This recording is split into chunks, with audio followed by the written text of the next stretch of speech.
There was another example, another correspondent, Lloyd Garrison.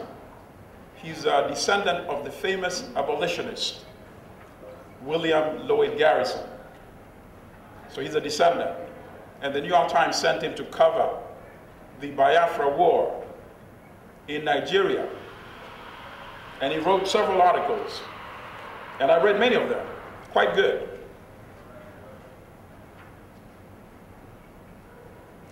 On one occasion, he was surprised when he read one of his own articles in the New York Times.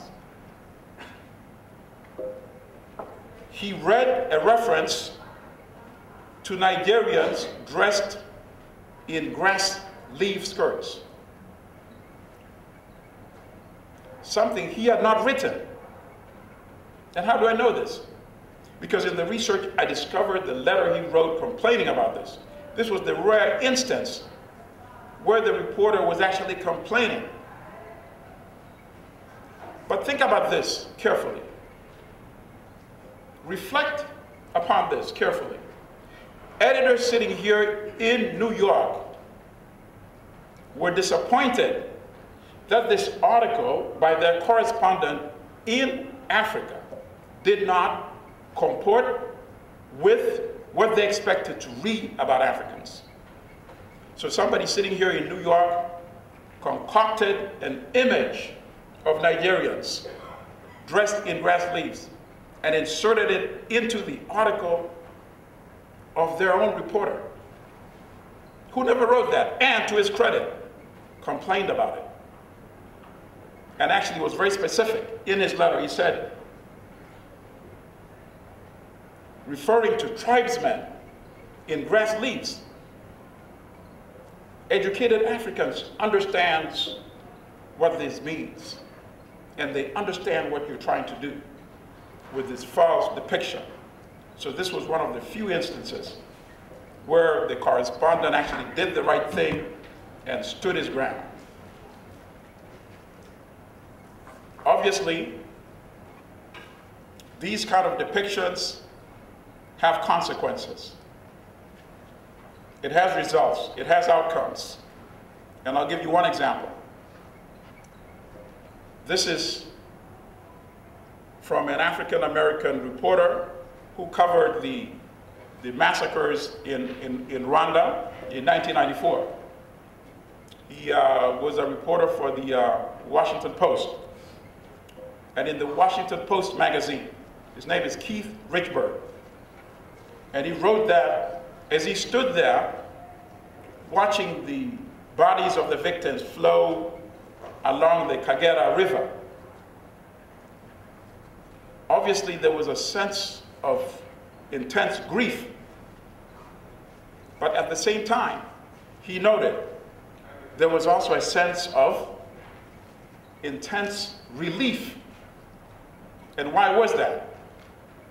He said he realized that he was one of the lucky ones. Had his ancestors not been lucky enough to have been captured into slavery, there but for the grace of God go on. That's what he wrote. And since then he's been promoted in the Washington Post, not surprisingly. That article, which was in the Washington Post magazine, later on became a book manuscript and became a book which was widely promoted. And these are some of the depictions and characterizations of Africans and Africa that mainstream corporate media prefer. And I use the word mainstream loosely. I prefer to refer to them as the downstream or low-stream media in many instances. But these characterizations also has impact on us as Africans. Let's admit it. Let's be honest. Some of us sitting here today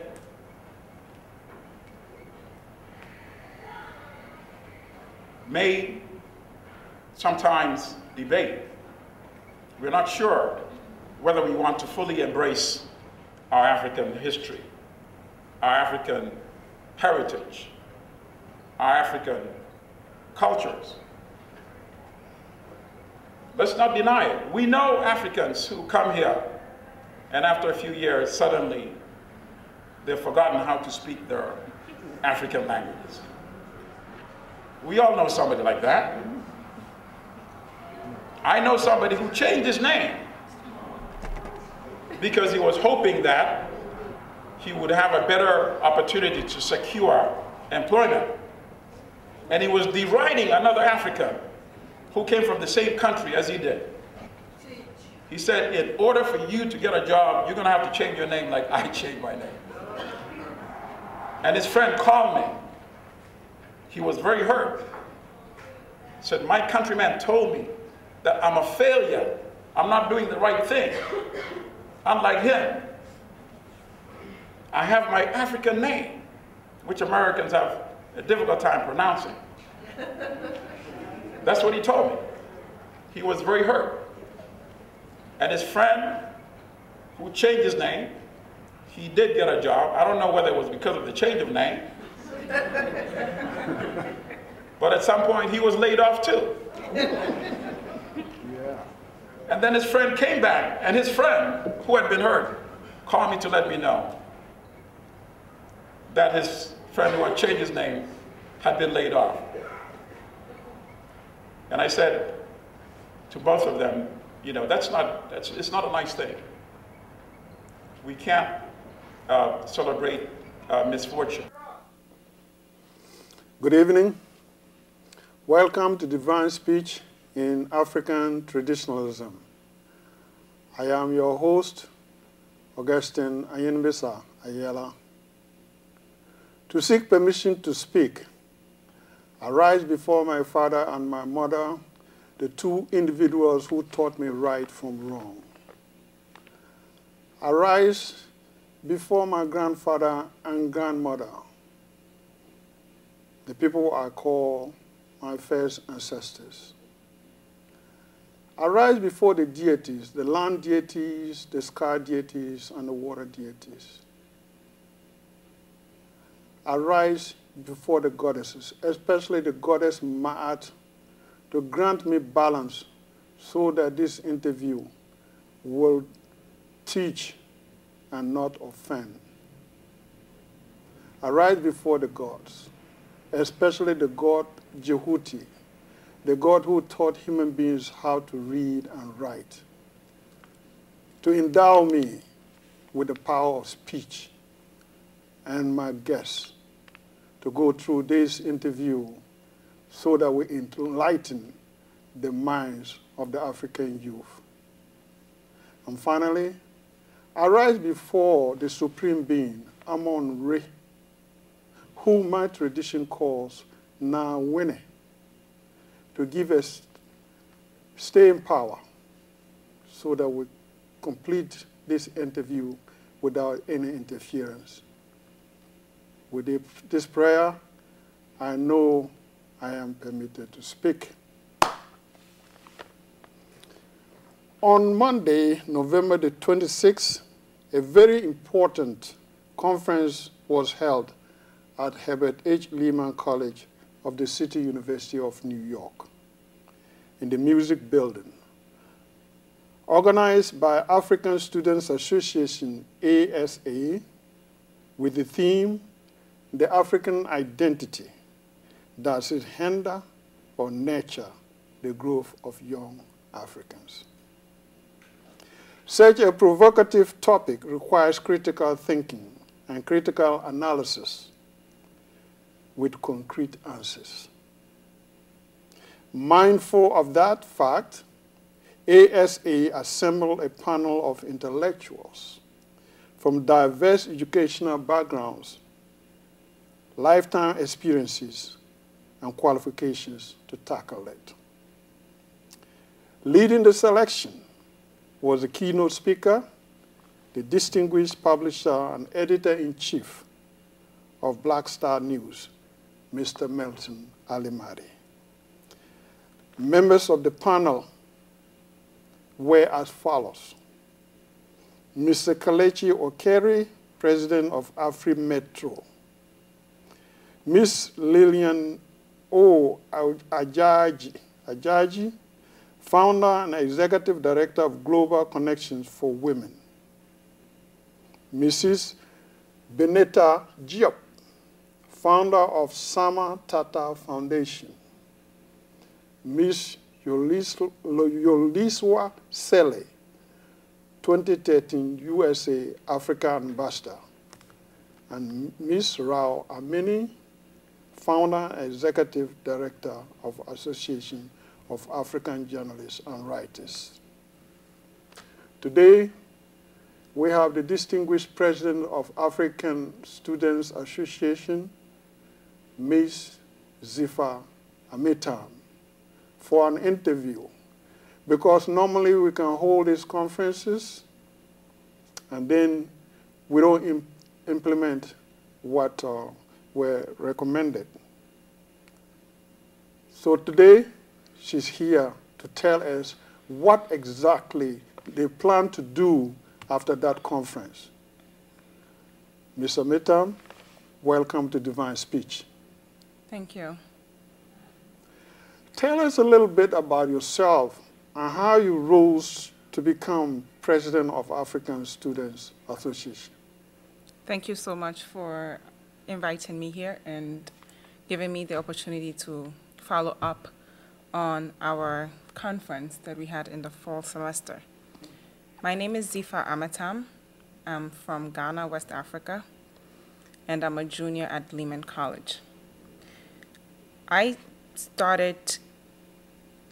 first was interested in the African Student Association because I have a passion for the continent, which led me to do my major in political science and economics. Now, it's very interesting that we always have this big dreams of things we want to do, and then we don't focus on the little problems that are around us. Okay. So I looked around the Lehman College community, and I saw that there were a lot of Africans here, and we did not even know much about each other, except from the majors that we did and the countries we were from. Right. So I decided to run for president for ASA to provide a platform for us to share our stories, learn our history, and guide our academic journey towards building a better future for the continent. When did the African Students Association begin? I believe the African Students Association began 2 years ago with Bola, who was the former president. She came to this campus and mobilized it. Okay. Because it was always as one president will come, put it together, and then it will fall. Right. And then someone else will come, put it together, and it will fall.